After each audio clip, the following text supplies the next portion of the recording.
الحمد للہ رب العالمین والصلاة والسلام علی خاتم النبیین اما بعد فاعوذ باللہ من الشیطان الرجیم بسم اللہ الرحمن الرحیم۔ امیر اہل سنت سے شاعری کے بارے میں سوال جواب۔ یہ مضمون امیر اہل سنت دامت برکاتہم العالیہ کی کتاب کفریہ کلمات کے بارے میں سوال جواب اور ملفوظات امیر اہل سنت کی مختلف قسطوں سے لیا گیا ہے۔ دعائے جانشین امیر اہل سنت، یا اللہ پاک جو کوئی 17 صفحات کا رسالہ شاعری کے بارے میں سوال جواب پڑھ یا سن لے، اسے فضولیات سے بچا کر اپنے اور اپنے محبوب صلی اللہ علیہ وآلہ وسلم کے ذکر میں مشغول رہنے والی زبان عطا فرما۔ آمین بجاہ خاتم النبیین صلی اللہ علیہ وآلہ وسلم۔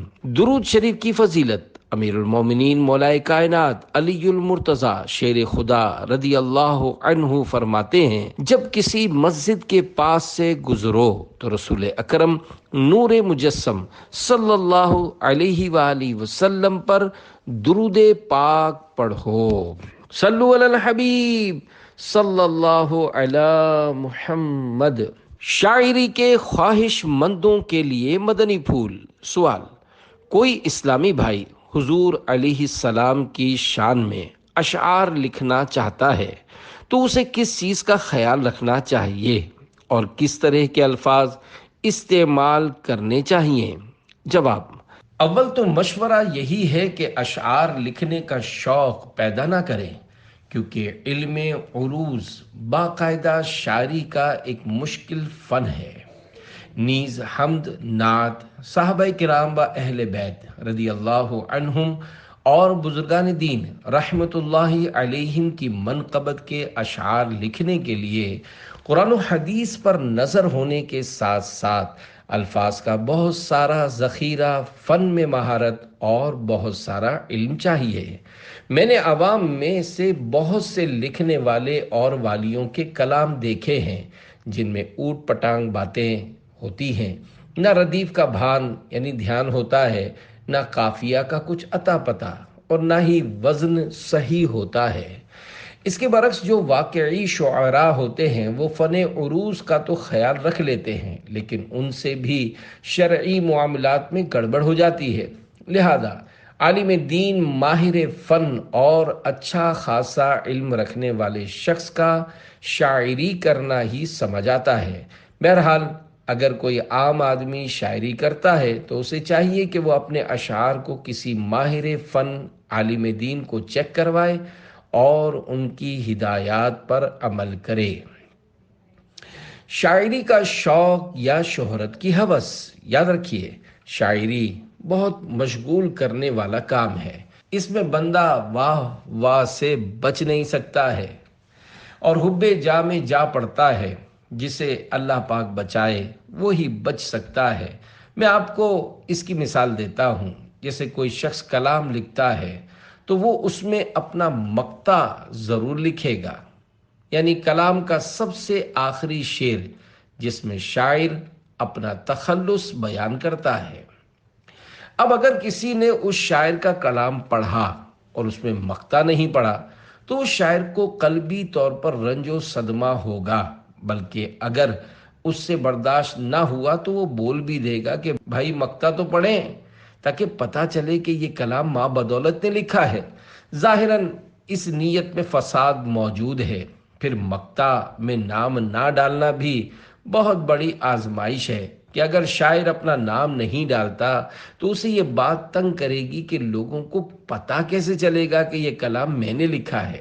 البتہ اس بات کا خیال ضروری ہے کہ میرے ان مدنی پھولوں کو بزرگوں پر قیاس نہ کیا جائے۔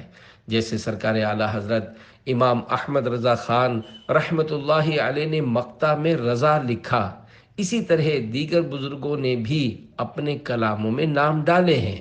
یاد رکھیے، ہمارے بزرگان دین سراپا اخلاص ہوتے تھے، ہمارا اتنا ظرف کہاں ہے۔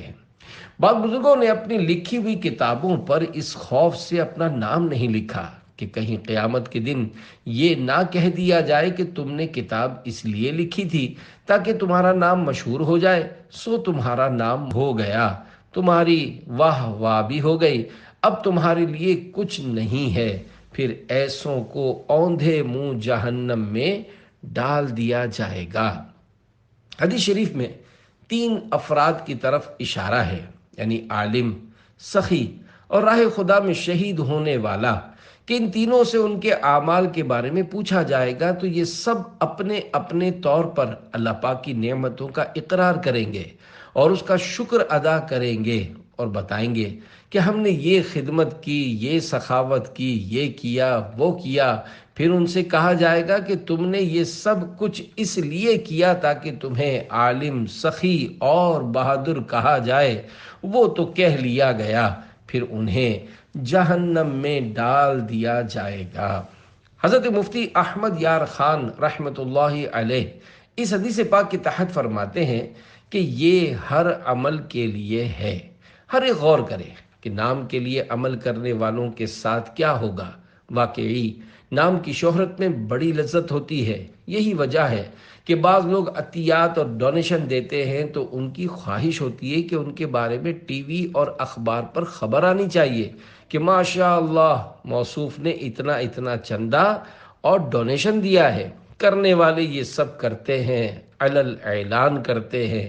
اب اللہ پاک بہتر جانتا ہے کہ کس کی کیا نیت ہے۔ ہم کسی کی نیت پر حملہ نہیں کر سکتے، لیکن بعض اوقات واضح قرینہ ہوتا ہے کہ چندہ دینے والا فلاں شخص اپنی واہ واہ چاہتا ہے، لیکن خیال رہے کہ بعض اوقات قرینہ غلط ثابت ہوتا ہے، لہذا کسی کو اپنی طرف سے قرینے نکالنے کی ضرورت نہیں ہے۔ ہمیں صرف حسن ظن رکھنا چاہیے، اسی میں عافیت ہے۔ خدا کی رضا کی چاہت یا داد و تحسین کی تمنا۔ اسی طرح مصنف بھی غور کرے، شاعر بھی غور کرے، مبلغ بھی غور کرے، مدنی قافلے کا مسافر بھی غور کرے۔ یہ ایک سانس میں اپنی کارکردگی دے رہے ہوتے ہیں۔ کوئی کہتا ہے میں نے 12 ماہ میں سفر کیا، کوئی کہتا ہے 25 ماہ سفر کیا، تو کوئی کہتا ہے میں تو ہوں ہی وقف مدینہ۔ یہ یقیناً سعادت کی بات ہے۔ میں ان کے بارے میں یہ نہیں کہہ رہا کہ یہ لوگ ریاکار ہیں، لیکن ان کو اپنے دل پر غور کر لینا چاہیے کہ میں یہ کیوں کہہ رہا ہوں۔ اگر ان کی یہ بات سن کر کسی نے کہہ دیا کہ واہ بھائی آپ نے تو بڑی قربانی دی ہے، آپ کی کیا بات ہے۔ اسی طرح مبلغ کا بیان سن کر کسی نے کہا کہ آپ تو واقعی بہت اچھا بیان کرتے ہیں، یا کسی نے سبحان اللہ کہہ دیا۔ اسی طرح نعت خواں سے نعت سن کر کہہ دیا کہ واہ سبحان اللہ آپ کی کتنی پیاری آواز ہے، یا کہہ دیا کہ آپ نے کتنی پیاری آواز پائی ہے، تو ان لوگوں کے دل میں کیا خیال پیدا ہوتا ہے۔ کہیں لوگوں کا ان کے لیے تعریفی جملے کہنا ان کے لیے پگار یعنی اجرت کی حیثیت تو نہیں رکھتا۔ اسی طرح قرات کرنے والے قاری صاحبان بھی غور کریں، کہیں انہوں نے تجوید کے سارے قواعد مائک پر تلاوت کے لیے تو وقف نہیں کیے ہوئے۔ جب یہ اپنی نمازیں پڑھتے ہیں اس میں قواعد تجوید کا خیال رکھتے ہیں، کہیں یہ سارے قواعد کا لحاظ صرف عوام سے داد و تحسین وصول کرنے اور واہ واہ سننے کے لیے تو نہیں کرتے۔ یاد رکھیے میری ان تمام باتوں کا مطلب ہرگز یہ نہیں ہے کہ اگر کوئی قاری صاحب اچھی تلاوت کریں تو ان کو یہ کہا جائے کہ یہ تو عوام کو دکھانے کے لیے اس طرح پڑھ رہے ہیں، یا ان کے دل میں اخلاص نہیں ہے وغیرہ۔ ظاہر ہے کسی کو بھی اس طرح بدگمانی کرنے اور دوسروں پر حکم لگانے کی اجازت نہیں ہے۔ یاد رکھیں اللہ پاک کو سب پتہ ہے۔ ہمیں چاہیے کہ ہم غور کریں کہ ہم کیوں پڑھ رہے ہیں، کیوں لکھ رہے ہیں، کیوں کر رہے ہیں، کیوں کہہ رہے ہیں، کیوں بیان کر رہے ہیں، کیوں درس دے رہے ہیں، کیوں مدنی قافلے میں سفر کر رہے ہیں، کیوں علاقائی دورہ برائے نیکی کی دعوت کر رہے ہیں، کیوں نعتیں پڑھ رہے ہیں، کیوں تلاوتیں کر رہے ہیں، کیوں قراتیں کر رہے ہیں، کیوں تہجد پڑھ رہے ہیں، کیوں نیک اعمال کے رسالے پر عمل کر رہے ہیں۔ اے کاش ہم وہی کام کریں جس میں ثواب ملے اور رب کی رضا حاصل ہو۔ اللہ کریم ہمیں اخلاص نصیب کرے اور حب جاہ سے بچائے۔ گمنام بندوں کی شان و عظمت۔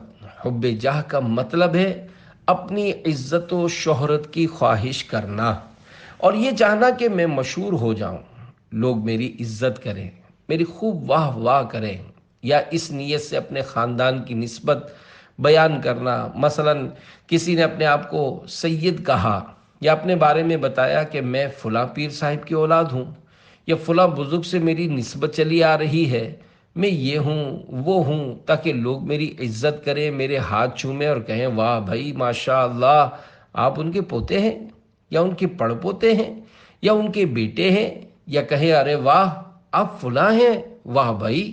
اگر یہ خود اپنا تعارف نہ بھی کروائے تب بھی خواہش ہوتی ہے کہ میرا تعارف کروایا جائے کہ میں کون ہوں، کس کا رشتہ دار ہوں، کس بڑی شخصیت کے ساتھ میرا تعلق ہے، یا میں کس بڑی شخصیت کے ساتھ ہوتا ہوں۔ جی ہاں، جو کسی شخصیت کے ساتھ ہوتا ہے اس شخصیت کی وجہ سے بھی اس کی عزت یا آؤ بھگت کی جاتی ہے، یہ بھی ایک خطرہ ہے۔ دیکھا جائے تو ہر معاملے میں رسک فیکٹر موجود ہے۔ اللہ کریم ہمارے حال پر رحم فرمائے اور ان گمنام بندوں کا صدقہ ملے جن کے بارے میں کہا گیا کہ ان کو دروازے سے دور کر دیا جاتا ہے، ان کو پوچھا نہیں جاتا، بیمار ہوتے ہیں تو عیادت کرنے والے نہیں ہوتے، فوت ہو جائے تو لوگ جنازے میں آنے کی زحمت نہیں کرتے۔ ایسے گمنام بندوں کی احادیث مبارکہ میں شانیں بیان ہوئی ہیں۔ بظاہر گمنام کو کوئی نہیں جانتا، لیکن اس کے لیے رب کا جاننا کافی ہے، یعنی بندے جانے نہ جانے اس سے ان کو کوئی فرق نہیں پڑتا، رب تو جانتا ہی ہے، ان کے لیے یہی کافی ہے۔ اللہ پاک چاہتا ہے تو اپنے ایسے گمنام بندوں کو شہرت عطا فرما دیتا ہے، یہ اسی کی مرضی اور مشیت ہے۔ لہذا انبیاء کرام علیہم السلام، صحابہ کرام رضی اللہ عنہم، اولیاء کرام اور علماء کرام رحمت اللہ علیہم اجمعین کی شہرت کے بارے میں یہ نہیں سوچنا کہ یہ ہستیاں گمنام نہیں تھیں تو ان کے فضائل حاصل نہیں ہوں گے۔ ان ہستیوں کے اپنے اپنے مقامات ہیں۔ شہرت ہم جیسے لوگوں کے لیے خطرے کا جال ہے، ایک جگہ سے بچتے ہیں تو دوسری جگہ پھنس جاتے ہیں، اور پھر خود ساختہ مصلحتیں تلاش کر کے خود کو مطمئن کرتے ہیں کہ میری یہ نیت نہیں تھی، میرا وہ مقصد نہیں تھا، یا میری مراد فلاں چیز تھی، وغیرہ وغیرہ، اور بعض اوقات خود کو بچانے یا جھیپ مٹانے کے لیے جھوٹ کا سہارا بھی لے لیتے ہیں، اور یہ سب وبال اسی شہرت کا ہوتا ہے۔ اللہ کریم ہم سب کو سچا کر دے اور ہمیشہ ہمیشہ کے لیے ہم سے راضی ہو جائے۔ شاعری کا شوق رکھنا کیسا؟ سوال: مجھے شاعری کا بہت شوق ہے، برائے کرم میری رہنمائی فرمائیے۔ جواب: شاعری کا شوق اچھا نہیں ہے۔ یاد رہے کہ اشعار فی نفسی ہی برے نہیں، کیونکہ وہ ایک کلام ہے۔ اگر اشعار اچھے ہیں تو وہ اچھا کلام ہے، اور برے اشعار ہیں تو وہ برا کلام ہے۔ جیسا کہ حضرت عروہ رضی اللہ عنہ سے روایت ہے، رسول اکرم صلی اللہ علیہ وآلہ وسلم نے فرمایا، شعر ایک کلام ہے، اچھے اشعار اچھے کلام کی طرح ہیں اور برے اشعار برے کلام کی طرح ہیں۔ اور حضرت عائشہ رضی اللہ عنہا فرماتی ہیں، بعض اشعار اچھے ہوتے ہیں اور بعض برے ہوتے ہیں، اچھے اشعار کو لے لو اور برے اشعار کو چھوڑ دو۔ میں نے شعراء کے کلام میں کئی جگہ کفریات دیکھے ہیں۔ کئی نامور شعراء جنہیں تاریخ میں بڑی اہمیت دی جاتی ہے، انہوں نے بھی ایسی خطائیں کی ہیں کہ ان کے اشعار پڑھ کر بندہ سر پکڑ لے کہ کہیں اللہ پاک اور اس کے رسول صلی اللہ علیہ وآلہ وسلم کی شان میں توہین آمیز کلمات لکھ دیے، کہیں جنت کا مذاق اڑایا تو کہیں فرشتوں کے تقدس پر حملہ کیا۔ شاید انہی شاعروں کے بارے میں کسی نے کہا ہے، جہنم کو بھر دیں گے شاعر ہمارے، کیونکہ جس نے ایسے کفریات بکے جس پر التزام کفر کا حکم لازم آتا ہے اور بغیر توبہ کیے مر گیا تو وہ مرتد ہوا اور ہمیشہ جہنم میں رہے گا۔ کفر کی دو قسمیں ہیں، نمبر 1 لزوم کفر، نمبر 2 التزام کفر۔ لزوم کفر یہ ہے کہ جو بات کہی وہ عین کفر نہیں مگر کفر تک پہنچانے والی ہوتی ہے، اور التزام کفر یہ ہے کہ ضروریات دین یعنی وہ مسائل دین جن کو ہر خاص و عام جانتا ہو، ان میں سے کسی چیز کا واضح طور پر خلاف کرنا، یہ قطعاً اجماعاً یعنی قطعی طور پر بالاتفاق کفر ہے، اگرچہ خلاف کرنے والا کفر کے نام سے چڑھتا اور کمال اسلام کا دعویٰ کرتا ہو۔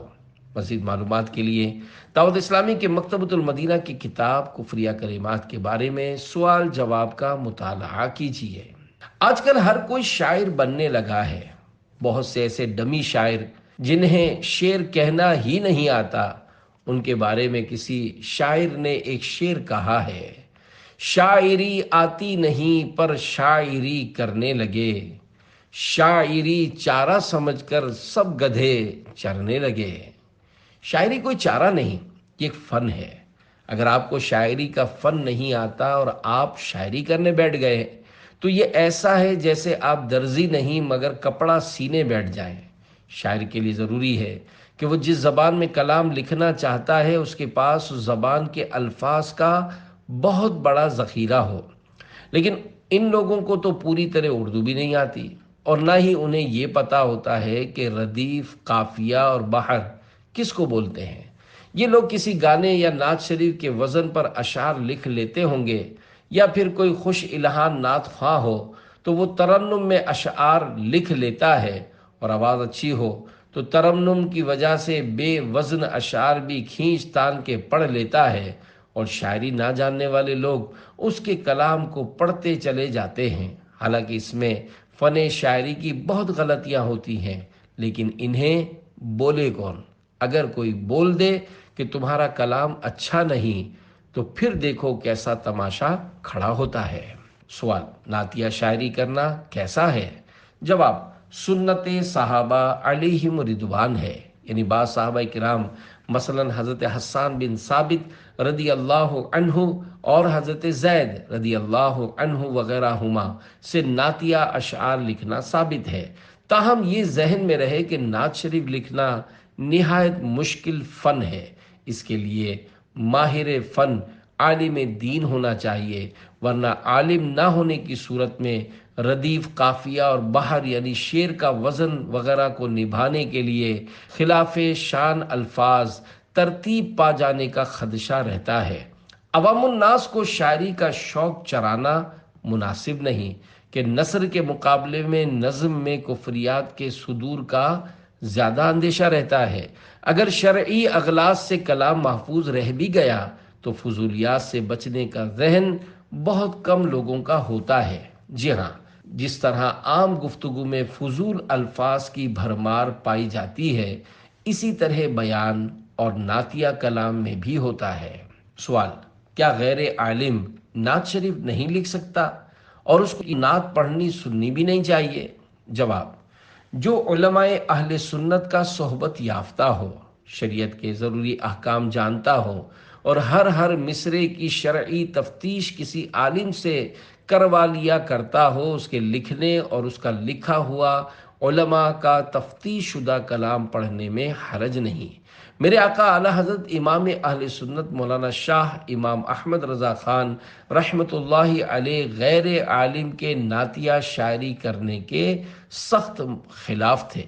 سرکار اعلی حضرت امام احمد رضا خان رحمۃ اللہ علیہ کے ارشادات عالیہ کا خلاصہ یہی ہے کہ جاہل نعت گو شاعروں کے کلام بسا اوقات کفریات سے بھرپور ہوتے ہیں، لہذا ایسے کلام پڑھنے والوں کو محفل نعت میں بلانا بھی ناجائز، ایسی نعت خوانی میں کسی کو بھیجنا بھی حرام، اور ایسے کلام کا سننا بھی گناہ۔ اعلی حضرت دو کے علاوہ قصدن کسی کا اردو کلام نہ سنتے۔ سوال، اعلی حضرت کون کون سے شعراء کا نعتیہ کلام سننا پسند فرماتے تھے؟ جواب، نعت گو شاعروں کی اکثریت اپنے کلام میں چونکہ احکام شریعت کا لحاظ نہیں کرتی ہے، اس وجہ سے آپ رحمۃ اللہ علیہ قصداً صرف دو شعراء کرام، نمبر 1 حضرت مولانا کفایت علی کافی اور نمبر 2 حضرت مولانا حسن رضا خان رحمۃ اللہ علیہما کا کلام سماعت فرماتے تھے۔ مکتبۃ المدینہ کی 561 صفحات پر مشتمل کتاب ملفوظات اعلی حضرت صفحہ 225 پر ہے۔ ایک صاحب حضرت شاہ نیاز احمد صاحب رحمۃ اللہ علیہ کے عرس میں بریلی شریف تشریف لائے تھے۔ اعلی حضرت رحمۃ اللہ علیہ کی خدمت میں حاضر ہوئے، کچھ اشعار نعت شریف کے سنانے کی درخواست یعنی نعت پاک پڑھنے کی خواہش ظاہر کی۔ اعلی حضرت نے استفسار فرمایا، کس کا کلام؟ انہوں نے کلام لکھنے والے کا نام بتایا۔ اس پر ارشاد فرمایا، سوا دو شعراء کے کلام کے کسی کا کلام میں قصدن یعنی ارادتاً اپنی خواہش سے نہیں سنتا، فقط ان دو یعنی مولانا کفایت علی کافی اور میرے بھائی حسن میاں مرحوم کا کلام سنتا ہوں۔ صفحہ 227 پر مزید فرماتے ہیں، اور حقیقتاً نعت شریف لکھنا نہایت مشکل ہے، جس کو لوگ آسان سمجھتے ہیں۔ اس میں تلوار کی دھار پر چلنا ہے، اگر بڑھتا ہے تو الوہیت میں پہنچ جاتا ہے، اور کمی کرتا ہے تو تنقیص یعنی توہین ہوتی ہے۔ البتہ حمد آسان ہے کہ اس میں راستہ صاف ہے، جتنا چاہے بڑھ سکتا ہے۔ غرض حمد میں ایک جانب اصلاً حد نہیں، اور نعت شریف میں دونوں جانب سخت حد بندی ہے۔ نعتیہ شاعری ہر ایک کا کام نہیں۔ پیارے پیارے اسلامی بھائیوں، اگر کسی محفل میں غیر شرعی کلام پڑھا جا رہا ہو تو جو معلومات رکھتا ہو اس پر واجب ہے کہ اصلاح کرے، جبکہ یہ ظن غالب ہو کہ غلطی کرنے والا مان جائے گا، اور اگر ماننے کی امید نہ ہو تو فوراً اٹھ جائے۔ اگر کیسٹ وغیرہ میں ناجائز الفاظ یا معنی والا شعر سنے تو فوراً ٹیپ ریکارڈر بند کر دیجئے، اور آئندہ بھی کیسٹ میں اس شعر کو سننے سے پرہیز کیجئے، اور ممکنہ صورت میں کیسٹ اور نعت خوان اور نعت گو شاعر وغیرہ کی اصلاح کی تدبیر بھی کیجئے۔ کس کس کا کلام پڑھنا چاہیے؟ سوال، کس کس شاعر کی لکھی ہوئی نعتیں پڑھنا سننا چاہیے؟ جواب، ہر اس مسلمان کی لکھی ہوئی نعت شریف پڑھنی سننی جائز ہے جو شریعت کے مطابق ہو۔ اب چونکہ کلام کو شریعت کی کسوٹی پر پرکھنے کی ہر ایک میں صلاحیت نہیں ہوتی، لہذا عافیت اسی میں ہے کہ مستند علماء اہل سنت کا کلام سنا جائے۔ اردو کلام سننے کے لیے مشورتاً نعت رسول کے 7 حروف کی نسبت سے 7 اسماء گرامی حاضر ہیں۔ نمبر 1، امام اہل سنت مولانا شاہ امام احمد رضا خان رحمۃ اللہ علیہ۔ نمبر 2، استاد زمن حضرت مولانا حسن رضا خان رحمۃ اللہ علیہ۔ نمبر 3، خلیفہ اعلی حضرت حضرت مداح الحبیب حضرت مولانا جمیل الرحمن رضوی رحمۃ اللہ علیہ۔ نمبر 4، شہزادہ اعلی حضرت تاجدار اہل سنت حضور مفتی اعظم ہند مولانا مصطفیٰ رضا خان رحمۃ اللہ علیہ۔ نمبر 5، شہزادہ اعلی حضرت حجت الاسلام حضرت مولانا حامد رضا خان رحمۃ اللہ علیہ۔ نمبر 6، خلیفہ اعلی حضرت صدر الافاضل حضرت علامہ مولانا سید محمد نعیم الدین مراد آبادی رحمۃ اللہ علیہ۔ نمبر 7، مشہور مفسر حکیم الامت حضرت مفتی احمد یار خان رحمۃ اللہ علیہ وغیرہ۔ سوال، کیا غیر عالم شاعر کا کلام پڑھنے سننے کی بھی کوئی صورت ہے؟ جواب، اگر غیر عالم شاعر کا کلام پڑھنا سننا چاہیں تو پہلے کسی ماہر فن سنی عالم سے اس کلام کی تصدیق کروا لیجئے۔ اس طرح انشاءاللہ الکریم ایمان کی حفاظت میں مدد ملے گی، ورنہ کہیں ایسا نہ ہو کہ کسی کفریہ شعر کے معنی سمجھنے کے باوجود اس کی تائید کرتے ہوئے جھومنے اور نارہائے داد و تحسین بلند کرنے کے سبب ایمان کے لالے پڑ جائیں۔ غیر عالم کو نعتیہ شاعری سے اولاً بچنا ہی چاہیے، اور ان اہم مسائل کے علم سے قبل اگر کچھ کلام لکھ بھی لیا ہے تو جب تک اپنے تمام کلام کے ہر شعر کی کسی فن شعری کے ماہر عالم دین سے تفتیش نہ کروا لے، اس وقت تک پڑھنے اور چھاپنے سے مجتنب یعنی دور رہے۔ میرے آقا اعلی حضرت رحمت اللہ علیہ چونکہ پائے کے عالم دین تھے، آپ کے شعر کا ہر مصرع عین قرآن و حدیث کے مطابق ہوا کرتا تھا، لہذا بطور تحدیث نعمت اپنے مبارک کلام کے بارے میں ایک ربائی ارشاد فرماتے ہیں: ہوں اپنے کلام سے نہایت محظوظ، بے جا سے ہے المنت للہ محفوظ، قرآن سے میں نے نعت گوئی سیکھی، یعنی رہے احکام شریعت ملحوظ۔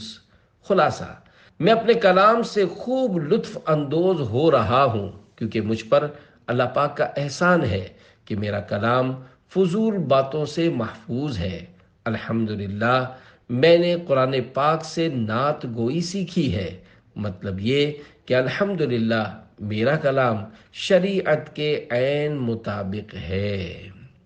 سیدی احمد رضا نے خوب لکھا ہے کلام، ان کے سارے نعتیہ اشعار پر لاکھوں سلام۔ نعتیہ اشعار چیک کروائیے۔ سوال: علماء کرام سے اپنے نعتیہ اشعار چیک کروانا کیوں ضروری ہے؟ جواب: بعض اوقات شعراء بھی ایسی واہیات باتیں کرتے ہیں کہ بس ظاہر ہے یہ لوگ دنیاوی شاعر ہوتے ہیں، ان کو نعت لکھنے کا شوق چڑھتا ہے، یا حمد بیان کرنے کی خواہش ہوتی ہے، یا بزرگان دین کی منقبت لکھنے کی سوجتی ہے تو کچھ کا کچھ لکھ ڈالتے ہیں۔ یہ ان کی فیلڈ نہیں ہے، بلکہ علماء کرام کا شعبہ ہے۔ کسی بھی غیر عالم کا کام نہیں ہے کہ وہ نعت یا حمد وغیرہ لکھے۔ ظاہر ہے ان شعراء کو نہ اللہ پاک سے متعلق عقائد کی معلومات ہوتی ہے، نہ نبی کریم صلی اللہ علیہ وآلہ وسلم کے مقام و مرتبے کی پہچان۔ تو جب یہ شان مصطفیٰ بیان کرنے جاتے ہیں تو علم نہ ہونے کی وجہ سے توہین کر بیٹھتے ہیں، یا معاذ اللہ نعت کو الوہیت کے مرتبے پر لے جاتے ہیں، بلکہ کبھی تو صریح کفریات تک بھی کہہ جاتے ہیں، اور عوام ان کے کلام میں نعت سمجھ کر پڑھ رہے ہوتے ہیں۔ غیر عالم شاعر خود کو علماء کرام کا محتاج رکھے، ورنہ کفر میں جا پڑے گا اور معلوم بھی نہ ہوگا۔ شعراء حضرات مجھے اپنا مخالف نہ سمجھیں، نہ مجھ سے ناراض ہوں، نہ میرا آپ سے مقابلہ ہے، نہ میں کسی مشاعرے میں حصہ لیتا ہوں، اور نہ ہی میں زیادہ فن شاعری جانتا ہوں۔ بس تھوڑا بہت علم ہے جس سے گزارا ہو جاتا ہے، اور کلام لکھنے کے بعد حتی الامکان اسے چیک کرواتا ہوں۔ نعت میں لفظ تو یا تیرا کہنا کیسا؟ سوال: سرکار علی وقار صلی اللہ علیہ وآلہ وسلم کے لیے نعت میں تو یا تیرا کے الفاظ استعمال کرنا بے ادبی ہے؟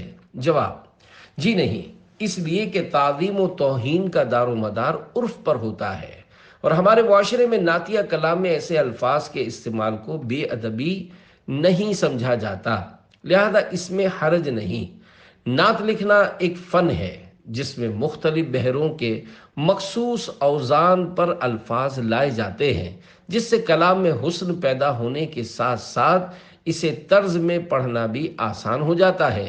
یہی وجہ ہے کہ کسی شاعر کے لکھے ہوئے کلام میں تبدیلی بلکہ ایک حرف کا بھی فرق کرنے سے نہ صرف کلام کا سارا حسن ختم ہو جاتا بلکہ اسے کسی طرز میں پڑھنا بھی دشوار ہو جاتا ہے۔ لہذا ادب اسی میں ہے کہ سرکار صلی اللہ علیہ وآلہ وسلم کی شان میں شریعت کے دائرے میں لکھے گئے نعتیہ کلام کو منوعاً یعنی جیسا لکھا ہے ویسے ہی پڑھ کر اس کے حسن کو برقرار رکھا جائے، جیسے اعلی حضرت رحمت اللہ علیہ کا مشہور زمانہ کلام ہے: واہ کیا جود و کرم ہے شہ بطحا تیرا، نہیں سنتا ہی نہیں مانگنے والا تیرا۔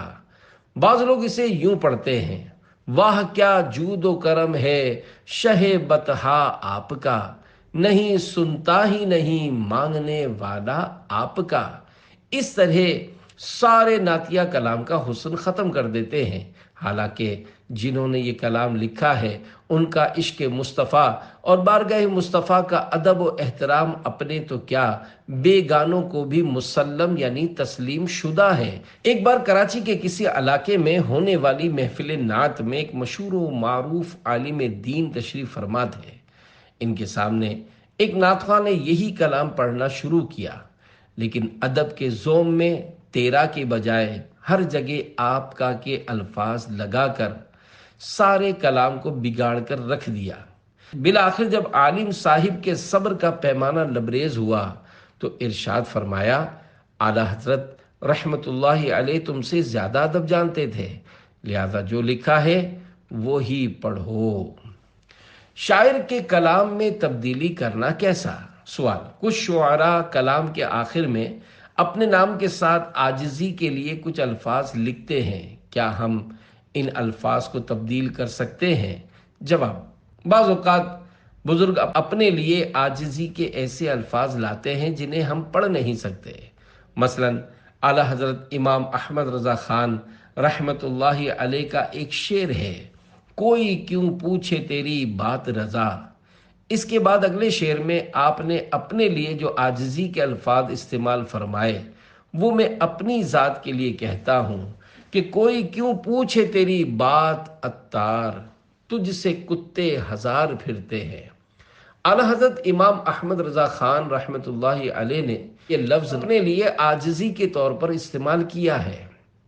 اس میں میری اپنی سوچ یہ ہے کہ یہ لفظ نہ کہا جائے، بلکہ یوں کہا جائے، تجھ سے کتے ہزار پھرتے ہیں، یا تجھ سے شیدا ہزار پھرتے ہیں، یا عاشق ہزار پھرتے ہیں، یا اس طرح کا کوئی ایسا لفظ لایا جائے جو اس مقام پر موضوع ہو اور شعر کا وزن بھی نہ ٹوٹے۔